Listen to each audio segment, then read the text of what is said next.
Assalamualaikum warahmatullahi wabarakatuh. Nama saya Tina Jasya Nurul, NPM 10121032, kelas C5 Manajemen. Di sini saya akan membuat video review materi pendidikan agama Islam dari pertemuan 1 sampai 4. Yang pertama, ada kepentingan mengenal Al-Quran. Mengenal Al-Quran adalah sebuah keniscayaan bagi umat Islam. Al-Quran adalah kitab suci, firman Allah Subhanahu wa Ta'ala yang berisi petunjuk dalam kehidupan ini, sekaligus referensi pertama dalam beribadah kepada Allah. Al-Quran secara etimologi, Al-Quran berasal dari kata yang sama dengan qiraah, yaitu akar kata masdar dari qiraah, qiraatan wa Qur'anan. Sedangkan secara terminologi, definisi Al-Quran adalah kalamullah yang merupakan mukjizat yang diturunkan kepada Nabi Muhammad SAW, yang disampaikan kepada kita secara mutawatir dan membacanya bernilai ibadah. Yang pertama, ada kalam Allah, merupakan kalam Allah Subhanahu wa Ta'ala yang disampaikan kepada Rasulullah SAW melalui perantara Jibril. Meskipun kalam atau perkataan juga dimiliki oleh manusia dan jin, malaikat, bahkan hewan, tentu saja kalam Allah Subhanahu wa Ta'ala berbeda dari kalam makhluk.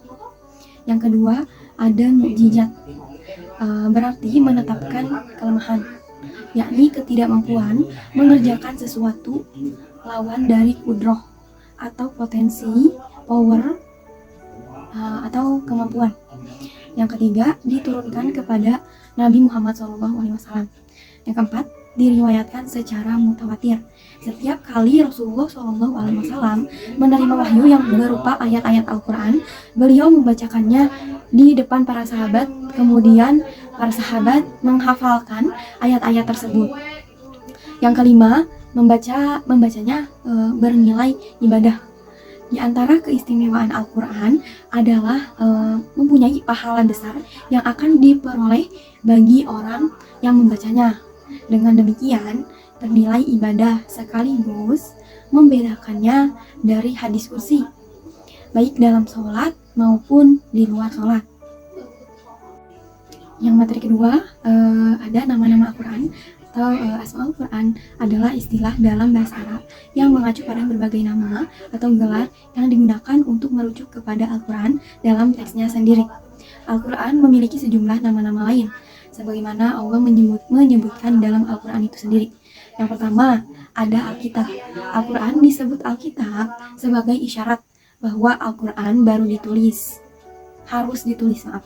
Karena itu Nabi Muhammad SAW memerintahkan para sahabat menulis ayat-ayat Al-Quran. Yang kedua, ada Al-Huda atau petunjuk. Al-Quran disebut Al-Huda atau Hudan atau petunjuk karena ia mengarahkan manusia kepada jalan yang lurus yang menyelamatkan mereka dari keyakinan yang sesat. Yang ketiga, ada Al-Furqan atau pembeda. Al-Furqan, Al-Quran itu adalah pembeda yang hak dan yang batil, antara petunjuk dalam kesesatan dan berbeda dengan kitab-kitab yang diturunkan sebelumnya. Nah, itu. Yang keempat, ada Ar-Rahman atau rahmat. Al-Quran merupakan karunia bagi orang-orang yang meyakini dan melaksanakan petunjuk-petunjuknya. Yang kelima, ada An-Nur atau cahaya. Al-Quran merupakan cahaya yang terang benderang yang memberi petunjuk kepada manusia, mengeluarkan mereka dari kegelapan syirik atau penyembahan kepada berhala, binatang, dan matahari, bahkan penyembahan arwah-arwah kepada cahaya iman. Yang keenam, Ar-Ruh. Menurut Muhammad Sulaiman Abdullah Al-Ashqar dalam Jubdatut Tafsir, karena Al-Quran memberi petunjuk kepada manusia, di dalamnya terdapat kehidupan dari kematian kekafiran. Yang ketujuh, ada As-Sifa atau obat, karena di dalam Al-Quran terdapat obat bagi segala penyakit keraguan, kemusyrikan, kemunafikan, syahwat, dan subhat. Yang kedelapan, ada Al-Haq atau kebenaran. Al-Quran mengandung kebenaran yang tidak ada keraguan sama sekali di dalamnya. Yang kesembilan ada al-bayan atau penjelasan. Nah, Al-Quran itu sendiri memberikan penjelasan tentang petunjuk untuk keluar dari kesesatan serta menerangkan berbagai hikmah dari hukum tentang ketauhidan, kisah-kisah, dan budi pekerti yang baik. Ilmu pengetahuan, janji Allah, dan ancamannya, hukum-hukum yang menjadi pedoman bagi manusia dalam hidup dan kehidupannya di dunia dan di akhirat nanti. Yang ke-10 ada al-mauizah atau pelajaran, karena mengandung pelajaran-pelajaran yang indah yang dapat memperbaiki akhlak dan amal perbuatan manusia. Nah, yang ke-11 adalah az-zikir atau pemberi peringatan, karena merupakan Al-Quran itu merupakan peringatan tentang berbagai permasalahan di dalam isinya tuh. Selanjutnya ada makanatul Quran atau kedudukan Al-Quran sebagai pedoman hidup manusia yang begitu lengkap. Nah, yang pertama, Al-Quran adalah kitabun nabai wal akbar atau kitab yang berisi berita dan kabar. Di dalam Al-Quran terdapat berita-berita tentang kejadian masa lalu dan kejadian yang akan datang. Al-Quran memberitakan kisah para nabi dan rasul terdahulu seperti Nabi Adam, Nabi Nuh, Ibrahim, Nabi Yakub, Nabi Yusuf, Nabi Musa, Nabi Isa, dan yang lainnya agar menjadi pelajaran bagi umat manusia. Nah, yang kedua, Al-Quran adalah kitabul hukmi wa syariah. Di dalam Al-Quran, Allah Ta'ala telah menetapkan berbagai macam hukum dan syariat yang mengatur kehidupan manusia sebagai individu, keluarga, masyarakat, dan bangsa. Dia memerintahkan kepada mereka agar berhukum kepadanya secara konsekuen. Yang ketiga, Al-Quran adalah kitabul jihad. Al-Quran berbicara tentang jihad di banyak ayat. Dalam arti khusus, yakni kitab. Dalam arti umum, yakni segala bentuk upaya dalam meninggikan kalimat Allah Subhanahu wa Ta'ala. Yang keempat, Al-Quran adalah kitabul tarbiyah. Al-Quran adalah kitab yang mengandung al-mauizah atau pelajaran.